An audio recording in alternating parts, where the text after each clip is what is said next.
My people now how on a day. Please, I would like us to visit one more time this revelation given by Prophet T.B. Joshua regarding Master Nnamdi Kanu. This was given about 17 years ago or so. But the title says T.B. Joshua prophecy about Nnamdi Kanu comes to pass after 17 years. 17 years ago. Okay, make we hear them. I go also put mouth from time to time. If you're ready, let's go there. Listen. Hallelujah. I gave a message last week and I was talking in parable. So if you actually take your time to listen to that message last Sunday, you will realize that I just talked. Today I'm here with a copy of the message which I'm going to deliver for the whole world. So what is to come? That is prophetic word. I will look at the paper and I will read for you the way I saw it in the vision. And when I'm reading it, look at the content. Thank you. It's a vision. You remember 3 years ago, I came out and I was reading paper and I said, pray for the president of Libya. I don't see president there. And I was reading it. After that, I'm seeing a revolution again in Egypt. I said it in the paper and I said the revolution will continue moving around. I said it, this is how I carried the paper. Are you talking of Nigeria, what we are facing? I read it and I said, this is what I saw, what has never happened in the history of Nigeria. I say, I'm seeing bomb in any form, in all kinds, which we have never experienced. I said it will start. About Iraq, I told you about the revolution coming. And Tunisia, I saw it, everything. Hold on, he said he saw bombs 17 years ago in Nigeria in a way they've never seen before. He saw the throws of bombs. Today, that revelation has come to pass. Let's continue. Go on your internet and type TB Joshua. Listen Take your again. time. I say I'm seeing bomb in any form, in all kinds, which we have never experienced. I said it will start. About Iraq, I told you about the revolution coming. And Tunisia, I saw it, everything. Go on your internet and type TB Joshua. Take your time to read about my track record when it comes to prophecy. I want to read this one again. This one is a serious one. So write it in the paper and follow it up. Tell your president all over the world. I'm talking to the whole world. Message is here. Carry your youth along. That is the title. Carry your what? Carry your youth along. Carry your youth along. When we say youth, you know people they call youth. Do you know I'm youth? Because I declare my age, have you? I'm youth. Carry us along, including me. And stop using us as talk. You talk of 50 down to 2019. Hardly you see any government, most especially in Africa, you see at that 50 year to 90 year in an important position. If you see youth, 19 year, 20 year, 40 year, as a chairman of the company, it's either he inherited that company from his father or parent. So God showed me this vision, not sitting down writing an article. This is not press conference. This is a vision I saw. Carry your youth along. I'm seeing a revolution. When I say revolution, I mean every revolution starts by protest. When it starts by protest, at that protest, the power can stop them. They have the ability to stop them. But when it becomes revolution, no one can stop revolution. Revolution means everyone is ready to go for it. This is the one we are seeing in other nations all over. I repeat again. I'm seeing what? A revolution. I'm seeing people taken to the streets. At the beginning of that protest, instead of revolution, I said protest is a parable. Yeah, because when it started, you think it's a protest. But at the end of the day, you realize that this is a revolution. You can stop protest, but you cannot stop revolution. Tell your neighbor, you can stop protest, but revolution, you cannot stop. You know, every revolution starts by protest. If I'm talking, let us see your hand. It will come, people carry placard, hey. You say, this is protest. You carry police, you carry everything, you stop them. But when it becomes revolution, everybody are ready to die. So you can't stop it. At the beginning of that protest, I call it beginning because at the beginning of every revolution, it looked like protest. It might be stopped at the beginning. Eventually, it will become so big that it cannot be stopped. This I see happen. Nigeria, pray. All over the world, it will move from one country to another. God has given us the way out. Listen to the way out. The way out, are you there? Job creation for the youth and the creation of a new social value system. I will explain. Not job creation, but a creation of a new social value system.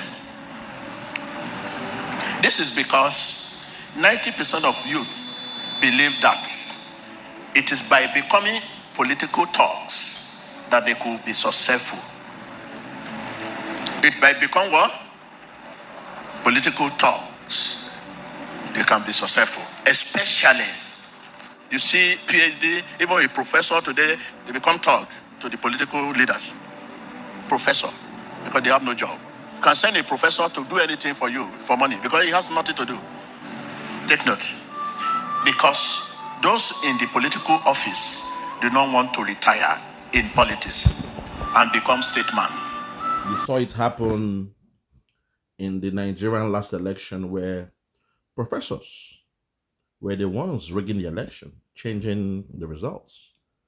So again, I would say his prophecy on that has come to pass. Let's continue. You know the reason why the youth turn to thugs? People in power in political offices, they are not ready to retire. And retire and become statesman. Nobody is ready. And the youth, they are jobless. They are supposed to be included in the system. Because when the people up there are not retired, there is no offices for youth, new people, new intake. No matter the education the youth have, whether PhD or professor, youth, they feel they have no place in politics. And there is no job to keep them busy. There must be a new orientation. There must be a new what? Orientation. In politics, the youth should be considered for important position, such as assistant to elders. Buy one, get one free on these smart Zoom glasses. I'm taking it again. In politics, the youth, the way out, should be considered for important positions such as assistant to the elders. While the elders are ministers, the youth should be junior ministers. While the elders are ministers, the youth should be what? Junior ministers. This little example of being junior minister can change the situation of things. Tell your president, tell your leaders, tell your prime minister all over the world, revolution is coming. In every department of government or politics, the youth should be junior assistant to the leaders, to the head of such departments. The youth should be what? Should be junior assistant to the heads of such departments, whatever department, either chairman of a company or director or administrator, that must be junior administrator. Chairman of the company, that must be junior chairman. Head of processor, that must be junior processor. Just name municipal, that must be junior municipal. A good example, the chairman of political party of your country could be an elder, while youth should be the junior chairman. The chairman of your political party could be an elder, while a youth should be the junior chairman under him as the second in command. When we say youth, you know what we mean. Among youth, you see professor among them, PhD among them, master degree among them. There is no area of life you cannot find in youth. We talk of 40 to 50 years to 20 years. Even you see 20 years old, a professor. In all appointment into department of politics or administration, youth should be considered as well second in command. By doing this, we are training them to take over tomorrow.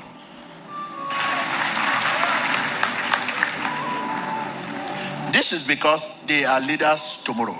This is a message to the whole world, and not only to your country. This is because revolution is a weapon of change that is coming. Revolution is a weapon of change that is coming. This is a vision. I'm not preach and I'm not teach. This is what I saw. Look at my track record. What I've been saying right from the beginning of this ministry. This is the vision I saw. Revolution is coming when people will take to the street, because life has no value anymore to the people. Out there, it has started somewhere. I said it 5 years ago, 2 years ago, 3 years ago. Is in the video and the record. I read it here, and if time permits us, I'll bring all those cases out. Some of these have been played on Imane TV. They are in the archives. If time permits, I will show them. Any nation that will start it now will avert the coming revolution. Every offices, every department, every administration, just mention. Assistant, minister of this, assistant youth, chairman of this, assistant youth, this, that, all over the world. In every area, you will see the whole thing will come. And they let them know that these people are appointed to appeal to the youth. Carry your youth along in your politics and administration, especially in ruling your country.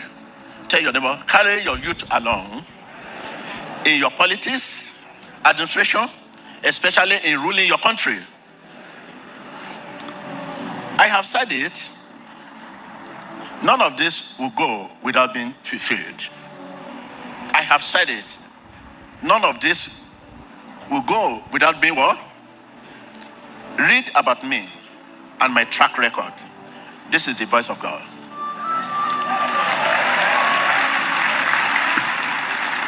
I realized my message right from the beginning of my ministry were never believed until they came to pass.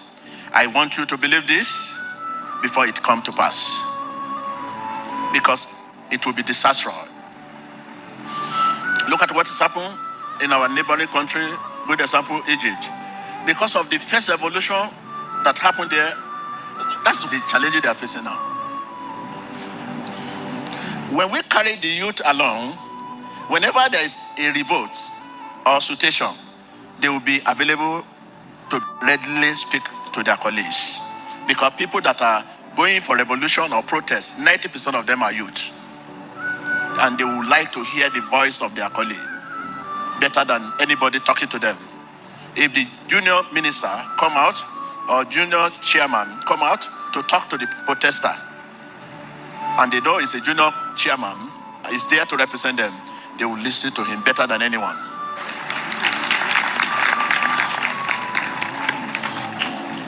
The youth want to see themselves represented in every area of life.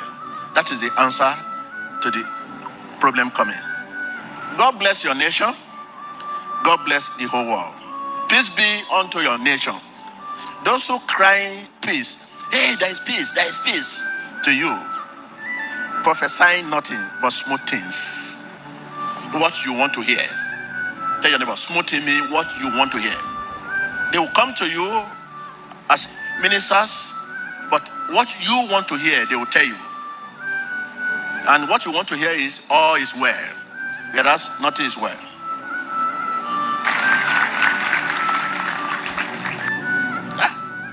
Everything is all right, sir. You are trying. Everything is okay. I take it back again. Those who cry peace to you, victory be to you, all is well, unlimited favor, prophesying nothing but smooth things. As sure as God lives, I will tell you only what God says.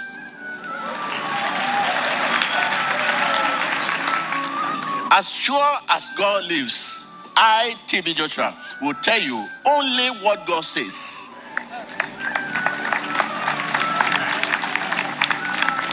If I'm hated, if I'm persecuted, intimidated because of my accurate prophetic utterances, blessed be to God who gives the prophecy.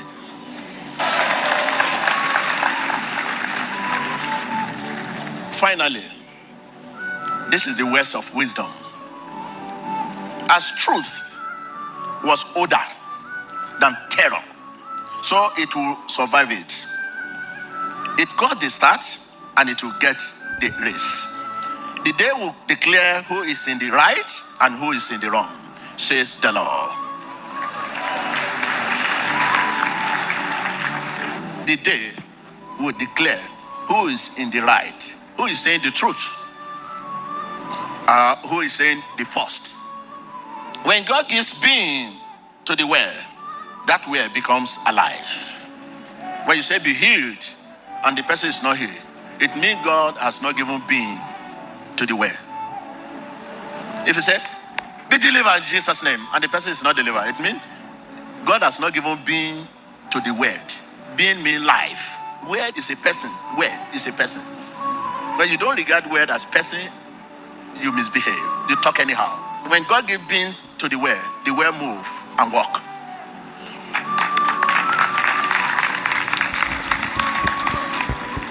Are you with Hold me? on, I agree with him. Spell, like the word to spell a letter.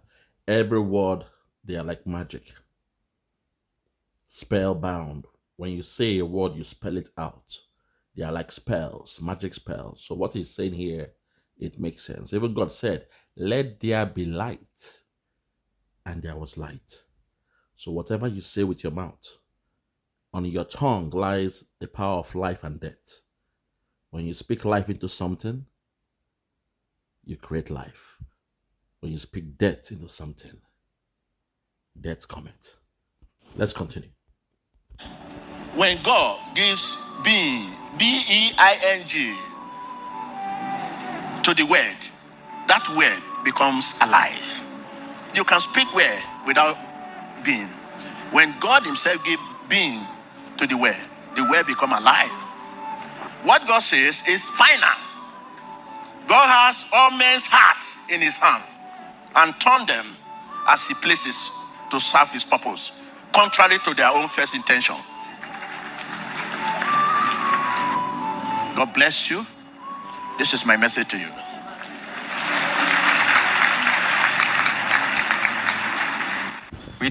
The country, what I'm talking about will start from, you don't know, but it has started already. The next country, you don't know, but you don't wait until that revolution comes to your country. This is the solution. Tell your neighbor, the revolution has started. The next country, I don't know. It has started. What has started cannot be stopped unless we appeal to God.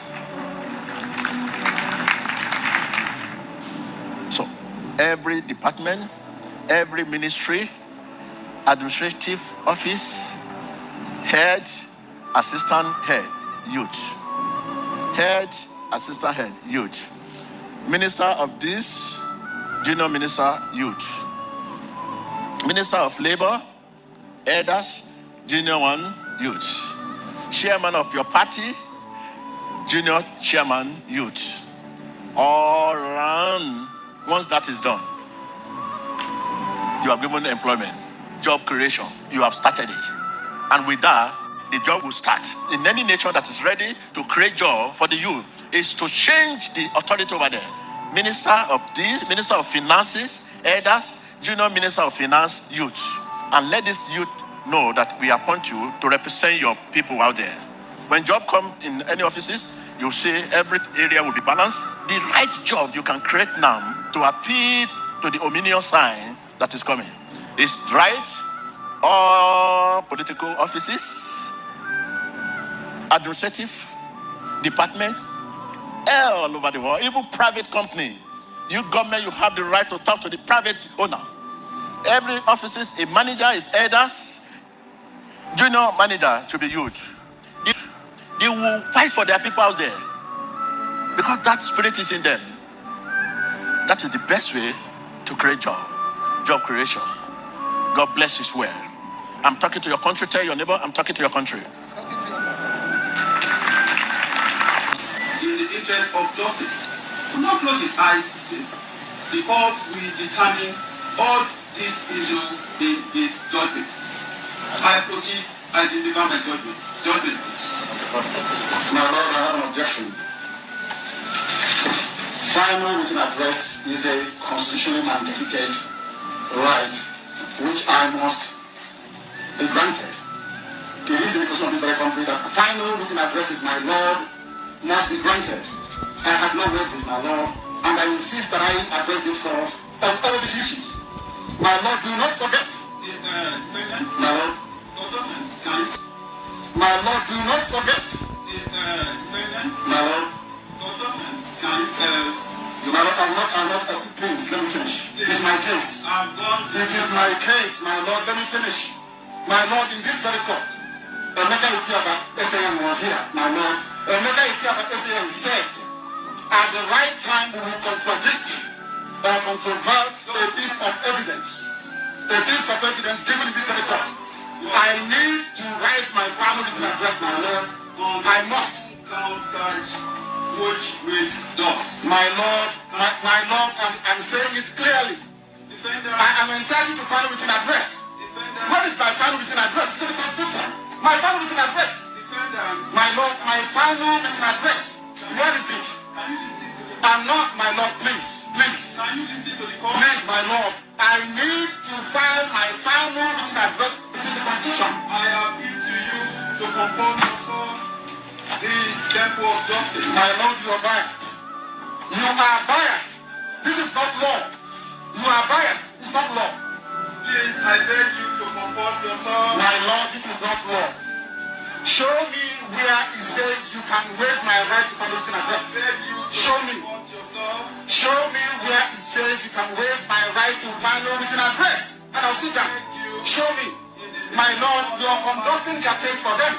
You are the one running their case for them. Let them show me that prosecution. Show me where it says you can waive my right to final written address. And I'll sit down. You have the right to appeal after. No, my Lord. This is a perversion of the cause of justice. This is not law. It is not law. Can you excuse me? My Lord, I cannot excuse knowledge. I didn't get it. It's not possible. It is not possible, my Lord. You must show me where the Constitution says you have the right to waive my written address. You must show me. Show me. Show me where it says so. Show me. Show me where it says so. Is that why you brought the cameras? Is that why you brought them today? You didn't bring it before, you brought it today? Show me where it says you can try me on a repeat law. Show me. Show me where it says you can try me on a repeat law. I said, show me. Show me. Show me. No, leave it. Leave it. Leave it. I said, leave it. It's a court of law. I'm under trial. I'm under trial. I have to speak. I'm under trial and I have to speak.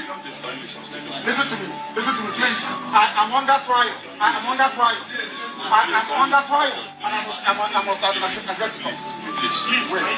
No, listen to me. Please. The judge must listen to me. No. Wait. Wait. I'm asking a very simple question. No. Wait. Please. Look, this is Supreme Court. Wait, hold on. This is Supreme Court here. Hold on a second. Hold on. I said, hold on. May I start? This is not a court of law. This is not a court of law. What you're doing is not law. You don't know the law. Show me. I said, show me where you have the right to waive my right to final address. Show me. That's what the Constitution says. Show me. Show me. You cannot show me. You cannot show me. You cannot show me because you don't know the law. You can't show me. Wait, hold on. Don't touch me. Don't you dare touch me. People who don't know law, show me where it says you can waive my right. Show me the place I'm asking you. Show me. Show me. Show me. Which law says you can try me an unwritten law? Show me. You cannot show me. I got a judge. You claim you're a judge. You don't know law. You don't know law. Nonsense. written address? Where is it? Which law gave you the right to waive my family written address? Which law gave you that right? Nonsense. You think I'm trying this with you? You say the place and try with me? Because you are mad. What's this one doing here? What are you doing here? What are you doing here? What are you doing here? What are you doing here? This is Victor attacking. This is the food attacking. That's the job. That's the food. Don't touch me. Don't push me. I'm going. Don't touch. Don't touch me. I'm warning you. Don't touch me. I'm warning you. Don't touch me. Don't touch me. Don't touch me. I said don't touch me. Don't. Smart people. You don't know law. Show me where he says you can waive my right to address. Show me the law. Show me the law. I want to show me the law. You don't know law. You are nothing new. You are nothing rubbish. Show me the law. Unaddressed affidavit. You say you got it. Are you doing their job for them?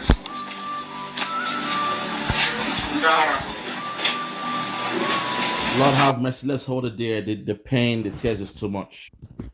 My people. At the end of the preaching, you heard a voice of Nnamdi Kanu in court, where he was faced with an agent of Nigeria, James Omotosho, a man who could not show Nnamdi Kanu the law used to sentence him life imprisonment. Omotosho, he was the one that did what he did to our leader Nnamdi Kanu. And till this day, I still wonder what's really going on. In a system, a country that is cursed, things like this happen. In a cursed country, anarchy reigns supreme. A place where they don't respect the rule of law. A place where they are not scared. They do the bid of men in power. They do the bid of men. And in the so-called courts in Nigeria, James Omotosho did the unthinkable. That a man who was speaking in faraway Britain was convicted on all 7 charges, sentenced to life imprisonment on all 7 charges, for things he said with his mouth, not things he did in his actions. I want us to just ponder on what TB Joshua said throughout. And people were telling me it was a prophecy that came to pass, or what he said is happening now. He warned about the revolution 17 years ago, they said. But I believe this was in 2013. So that's probably like 13 years ago. And the way things are going. Today, Showora is talking about the revolution now. Today, the people are agitating to break away from Nigeria. Today, the leaders of Nigeria, the so-called leaders, they have been bloated in their own illicit way of life. That they now have the confidence to find a way to Islamize Nigeria, just to please their Islamic brothers living in the Arabia. My people, sometimes things like this makes me ponder. It makes me to wonder. It makes me to think out loud. Now, what's really happening? What's really going on in Nigeria? For those who believe in Nigeria, for those who say they believe in Nigeria, I ask myself, what is it in the name of God makes you to think that way? What makes you to have that belief that somehow something good can come out of Nigeria? Because in everything you look at, all the nooks and crannies, the same game, the same ordeal, is happening all across Nigeria. Today, as we speak, the rule of law has been relegated to the backside. It is now in the dustbin. Today, as we speak, those who are supposed to be upholding justice, they are now the stooges of the federal government of Nigeria. Today, as we speak, even those that say they believe in politics, the politicians, the so-called oppositions, you have a rally, they send talks to you, you hold a meeting, the next minute the DSS are coming to arrest you for holding a meeting. People are being kidnapped, people are being invited by the DSS. But somehow you guys still believe that come what may in 2027, there will be a free and fair election. Can't you guys smell the coffee? Can't you see the trajectory that Nigeria is going? Can't you see what is to come or what is to be in Nigeria? Sometimes I wonder, sometimes I ponder, sometimes I think out loud. All I want to say is, we the Biafrans, we must be strong, remain resolute, make sure that we understand the assignment that we are on. To Nigeria, they want to play very psychological warfare with us.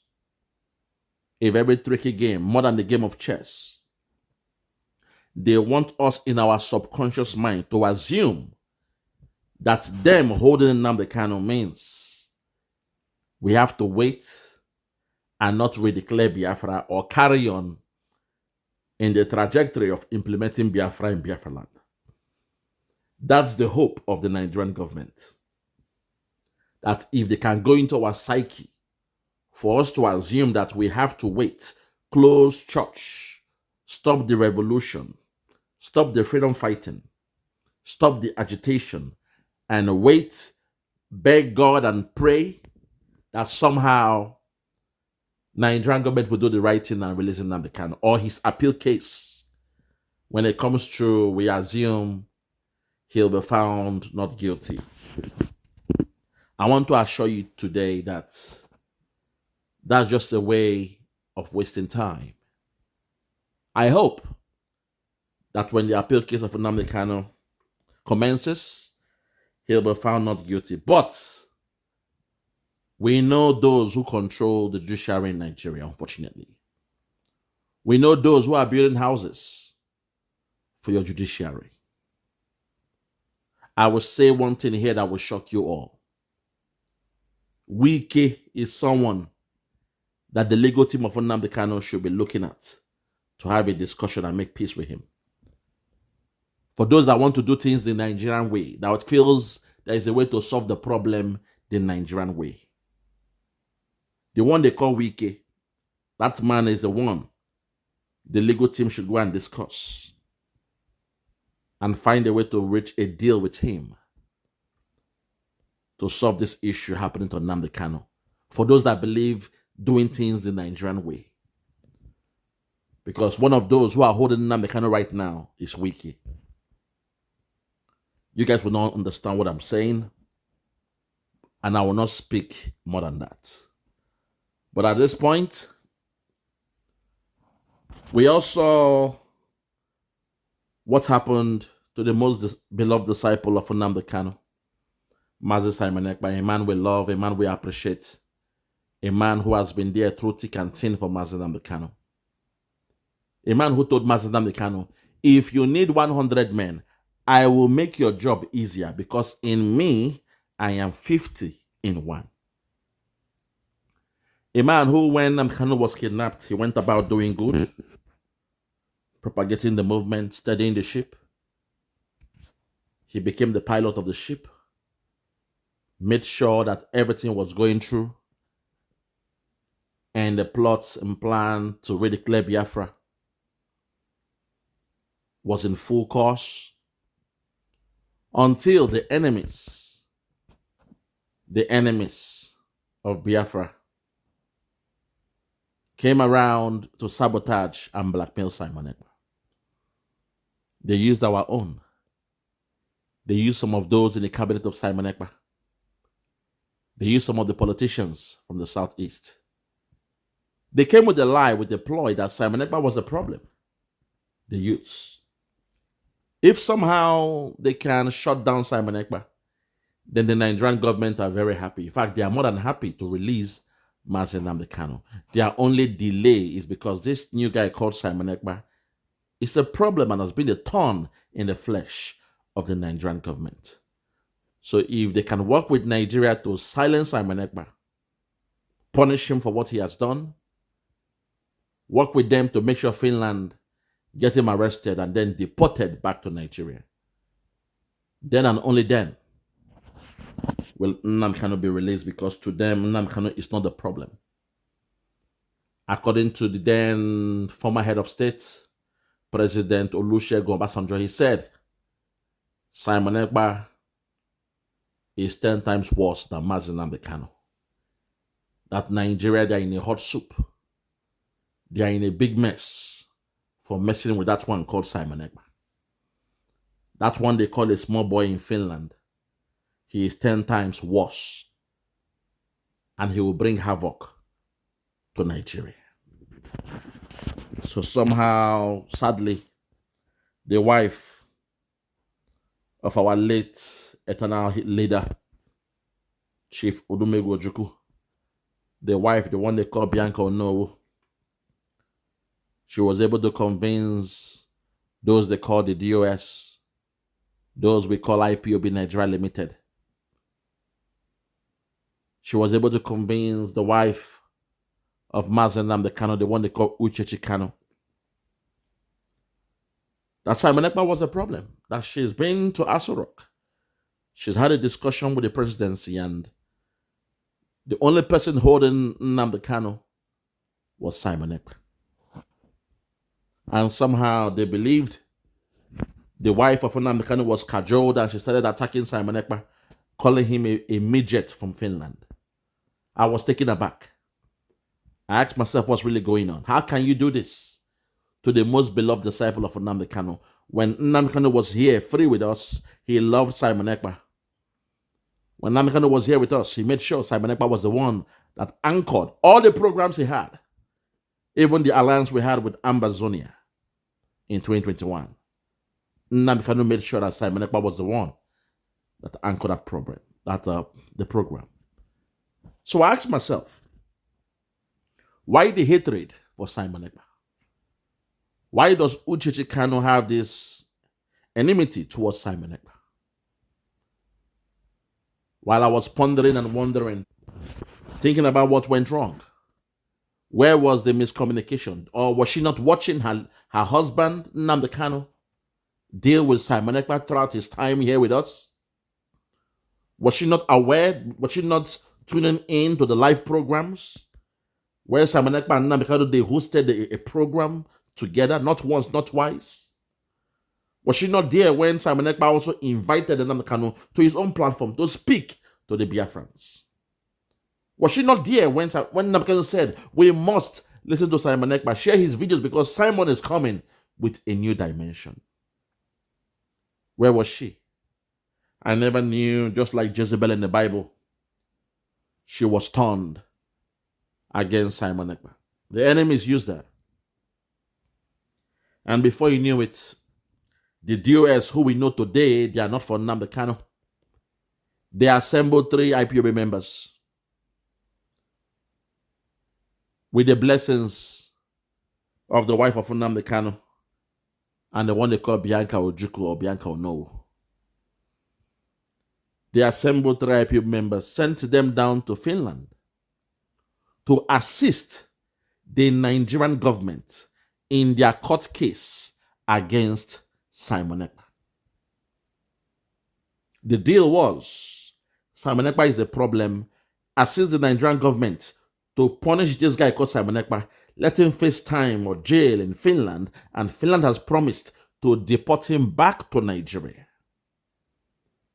Once that is done, immediately Nnamdi Kanu will be released. So the IPOB sent 3 members, 3 of their members to Finland, in a case between Nigeria, Simon Ekpa, and Finland. 3-1. Those 3 members were called to assist the Nigerian government in their so-called witness and evidence to say Simon Ekpa, what he was doing is not for the Biafrans. Simon Ekpa is not a freedom fighter. Simon Ekpa is a charlatan. He does not belong to any organization. He does not belong to IPOB. So he has no right calling the name of Nnamdi Kanu. They say Simon Ekpa is not a card-carrying member of IPOB.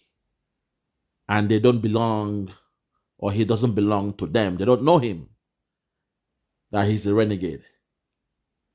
And because of that, his actions are not the ones that IPOB will tolerate towards Nigeria. Also, they brought the statement from the wife of Nnamdi Kanu, Uchechi Kanu, where in the letter it was said that, yes, her husband is the leader of IPOB. And she is speaking from the authority of her husband, who is in Nigeria at the moment, going through a trial, to say Simon Ekpa is not working for her husband. Simon Ekpa is a renegade, he's a charlatan, he's a criminal, working for politicians to destroy the works of her husband. And finally, Bianca Ojukwu said, her husband, being the leader, the one that went into the Biafran war, by now he'll be rolling in his grave, seeing what Simon Ekpa is doing to the so-called region of Biafra he's trying to save. That Simon Ekpa is a killer of his people, and Simon Ekpa cannot be trusted. By so doing, the judge in Finland, their hands were tied. They had what they wanted. They heard what they intended to hear. And through that, Simon Ekpa was sentenced to 6 years imprisonment with option to appeal, which we're in the process of doing. But shockingly and sadly, the same Nigerian government that the 3 IPOB members assisted to win a case against Simon Ekpa in Finland, that same Nigerian government, in less than 45 days, they started to hasten the case of Nnamdi Kanu. They called it a speedy trial because the one, Simon Ekpa, who they were scared of, is now out of the picture. So came this judge they call James Omotosho, who in the first day he said, oh, as a young man in his 30s, he knew about Nnamdi Kanu. He's very sad that this case of Nnamdi Kanu has been going on for a long time, and by the grace of God, he will make sure he assists Nnamdi Kanu to solve this problem once and for all. That the case will be a speedy trial.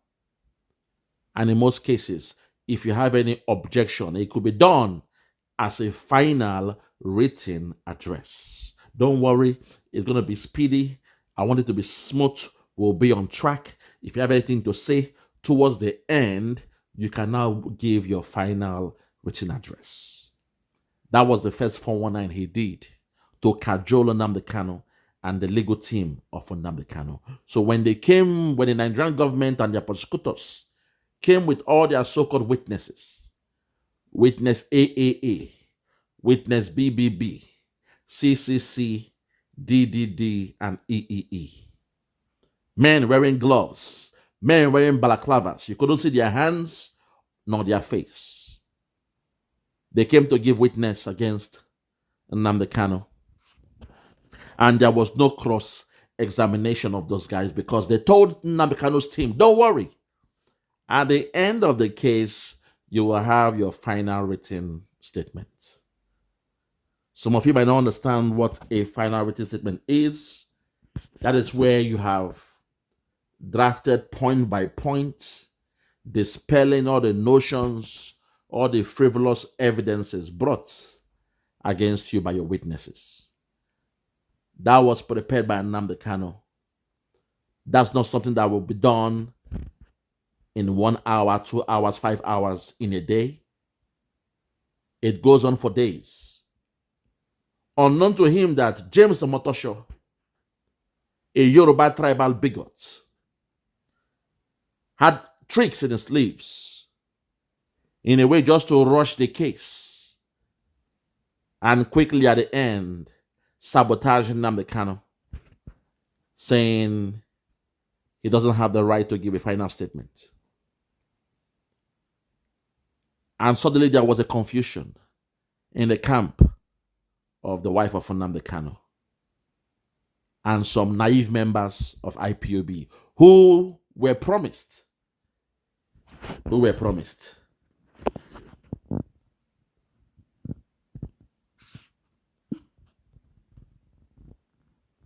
that Nnamdi Kanu would be a free man. All they had to do was to blackmail Simon Ekpa, and by so doing, Nnamdi Kanu will be released. But they were shocked. They were in a dilemma.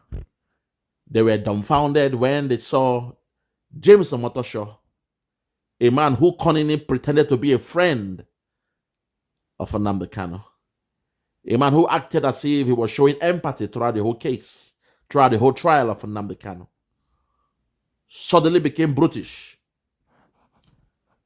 and became aggressive towards Nnamdi Kanu, sent him out of the court without giving a final written address, and gave a judgment.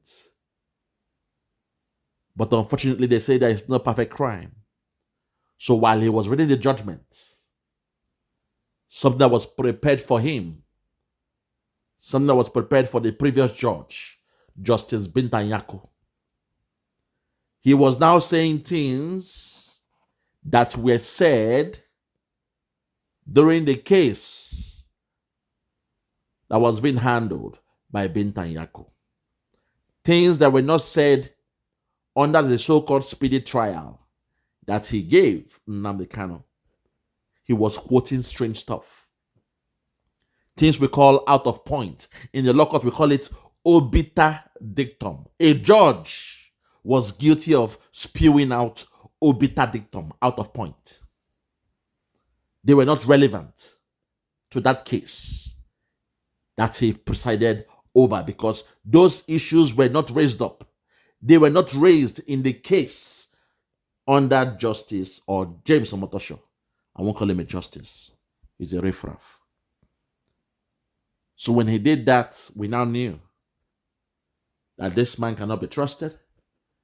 He's a charlatan. He was working for the Nigerian government and politicians.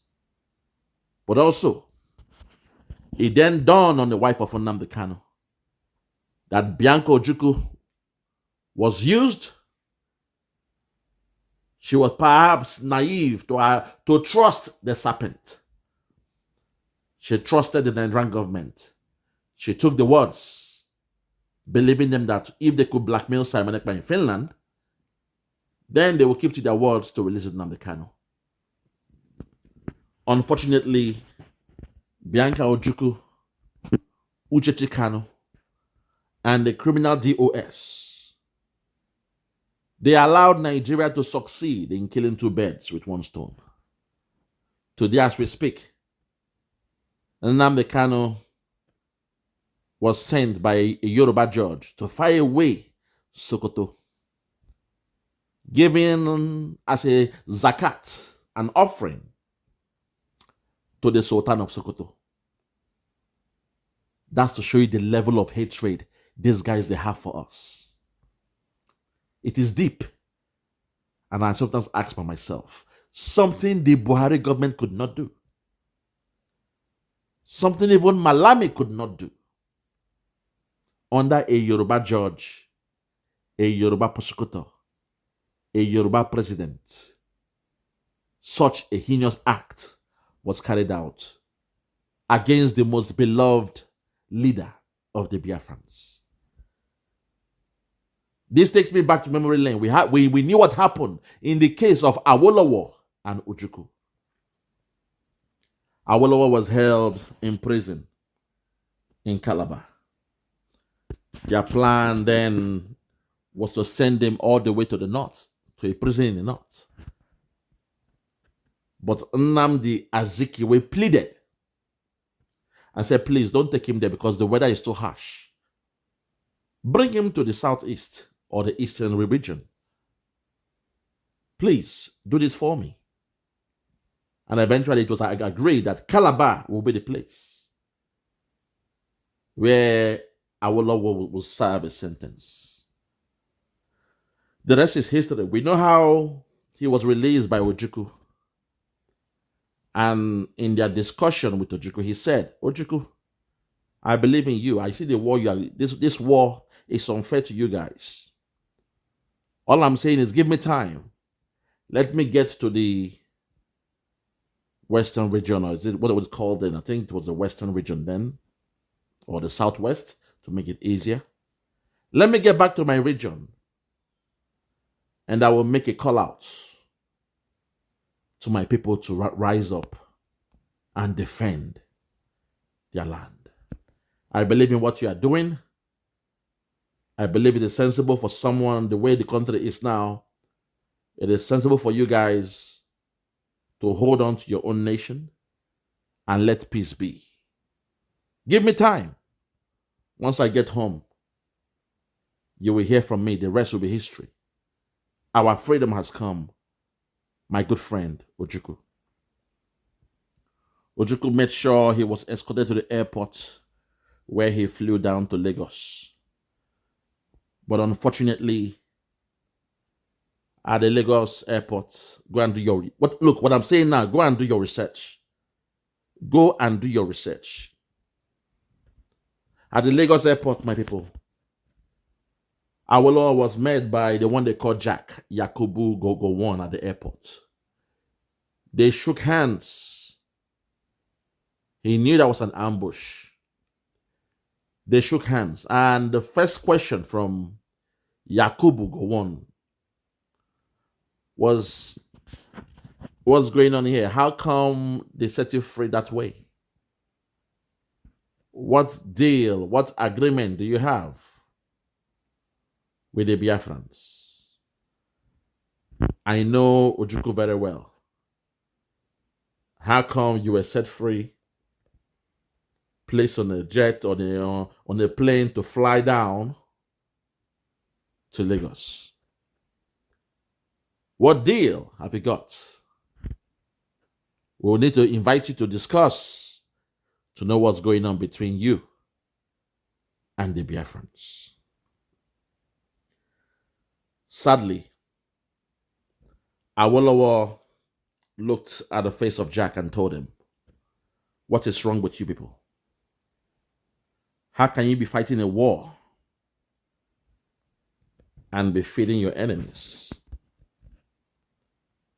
I saw the soldiers of Biafra, they were looking so fresh, well fed. How do you think you win a war? That way. Their morale is very high and they are looking very, very well. What you have to do is to blockade the food supply going to the eastern region. Something Gowon as well never thought in his mind. Something Gowon could not do. Awolowo gave him the advice to do such. Something Buhari could not do. Under a Tinubu government, Nnamdi Kanu was sentenced to life imprisonment and sent to Sokoto. I'm just showing you for you to see how things are. While their own brother we saw with the gun, the one they call Chief Sunday Adeyemo, aka Sunday Igboho, he's my guy. Don't get me wrong. I have no problem with him. I know we are not built the same. We are not the same. I understand that. Today is a free man. Today he's in the APC, the same government that under Buhari, just 3 years ago, they came to his house to kill him, where 2 of his comrades died in the process. But today is a free man. Today he's doing politics. The same man who was shouting, Yoruba nation, Yoruba nation. What do we want? Yoruba nation. When do we want it? Now. I'm just showing you the nature of some of these people. Not all of them. Don't get me wrong. Not all of them. In every tribe, there are good and bad people. But I'm painting out the nature for you to understand that the one who came with the policy of a food blockade was Obafemi Awolowo. And there came the media, the Nigerian satanic gutter media. The aftermath was kwashiorkor, hardship, sickness, disease. People were dying, lack of protein, malnutrition, and the rest of them. Everything was happening. People were sick. And suddenly there was kwashiorkor, scurvy, and the rest of them happening to the children of Biafra, where children of 6 months old were looking like they were 9 months pregnant. This came from the policy of one man who gave the idea to the Nigerian government. And afterwards, the rest is history. They came and said, when it comes to the media, they did not televise what was happening in Biafra land. In fact, some states in Nigeria didn't know there was a war going on in Nigeria. The Nigerian media, they refused to televise the genocide happening in Biafra land. No one knew about the kwashiorkor of children until some Irish priests, they came around and said, enough is enough. How can Britain condone such? Because you guys don't know, before the coming of the black man having this issue of, how should I put it? Before we're enslaved, the Irish were the ones going through it. The Irish were the ones. They were considered blacks. England treated them like slaves before we came along. That's why till this day, the Irish, they are still standing in solidarity with the black people. Because when we were not in the picture, Britain or England, they treated the Irish people as blacks. They called them colored. They said they were less than humans. They fed them on potato morning, day, and night, while the English were having the best of meals. That's why even till this day, we all know about the Irish potato and the rest of them. This was their breakfast, their lunch, their dinner. They were persecuted, they were enslaved by Britain. So those Irish priests were not happy with what was happening. So they decided, Lord have mercy. They asked the villagers to gather as much as possible, gather as much children as possible to the market square, to the community center. And for the first time, pictures were taken of those children. Those pictures were now telegraphed to England. And the British media picked it up. So for the first time, the British people saw how the foreign policies of their government, how evil it was. Because they only knew about the homeland policy, what they call the Home Office, the policy within the UK, that when you are sick, they give you some benefit. If you're out of job, there's a benefit system. But they didn't know about the foreign policy, because the problem is the foreign policy of Britain. And when they saw for the first time how evil their government was, seeing children starving till death, being eaten by vultures in Biafra land, they rose up and rebelled against their country.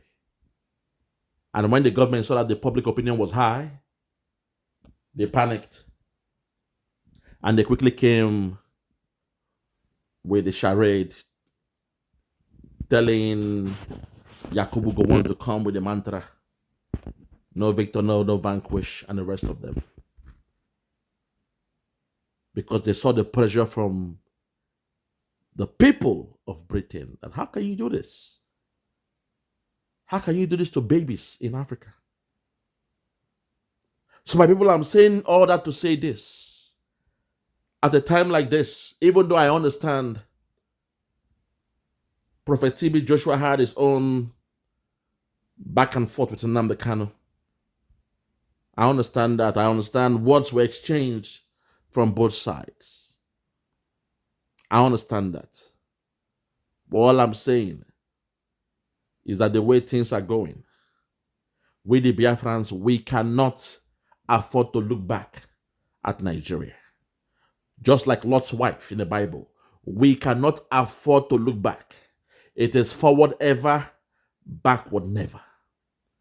We must keep on marching on because a better day is not far away.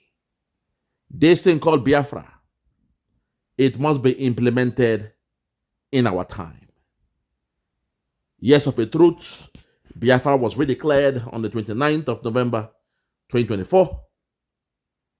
Of a truth, we all went assembled in Finland, in Latin Finland, where Biafra was redeclared. But we cannot allow Nigerian government to cajole us, to come with this narrative. And, oh, we have to wait for Nnamdi Kanu. Let us wait till Nigerian government, they are done with the case of Nnamdi Kanu before we start to move towards implementing Biafra in Biafra land. If we do that, then we would have made a mistake.